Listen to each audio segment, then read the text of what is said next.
Natural സ്റ്റോൺസിന്റെ cladding പോലെ തന്നെ നമുക്ക് ഒറിജിനൽ ടീക്ക് വുഡിൽ വരുന്ന ക്ലാഡിംഗ് ആണ് ഇത് നമുക്ക് ഗ്ലോസി ഫിനിഷിലും മാറ്റ് ഫിനിഷിലും നമുക്ക് അവൈലബിൾ ആണ്. ഇതിന്റെ സൈസ് വരുന്നത് ഒരു 2x1 സൈസസിലാണ് വരുന്നത്. ഇത് ഓൾറെഡി പ്രീഫിക്സ് ആയിട്ടുള്ള മെറ്റീരിയൽ ആണ്. ഇത് കണ്ടോ, ഇത് വരുമ്പോൾ ഇത് MDF ആണ് ഇതിന്റെ ബാക്കിൽ വരുന്നത്. കണ്ടോ, ഇത് ഇതേപോലെ സെറ്റ് ചെയ്ത് വരുന്നതാണ്. നമ്മൾ ഈ ഒരു പീസ് എടുത്ത് കഴിഞ്ഞിട്ടുണ്ടെങ്കിൽ നമ്മൾ ഇവിടെ സ്ക്രൂ ചെയ്ത് കഴിഞ്ഞാൽ, നമ്മൾ അതാണ് പറഞ്ഞത് ഗമ്മിന്റെ ആവശ്യമില്ലെന്ന്. സ്ക്രൂ ചെയ്ത് കഴിഞ്ഞിട്ടുണ്ടെങ്കിൽ അത് അവിടെ സെറ്റ് ചെയ്ത് വാളിൽ സെറ്റ് ചെയ്ത് കഴിഞ്ഞാൽ പിന്നെ നമുക്ക് ജസ്റ്റ് ഒരു ഡബിൾ സൈഡ് ടേപ്പ് ഒട്ടിച്ചിട്ട് ഫിക്സ് ചെയ്താൽ മതി. കണ്ടോ, ഇതാണ് ആ മെറ്റീരിയൽ വരുന്നത്. കണ്ടോ, എന്ത് ഭംഗിയാന്ന് നോക്കിയാൽ ലൈറ്റ് വെയിറ്റ് ആണ്.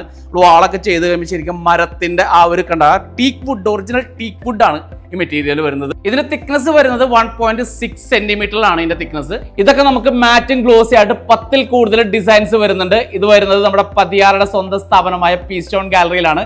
അപ്പൊ സ്ഥലം മറക്കണ്ട, NH ബൈപ്പാസ് എടപ്പള്ളി.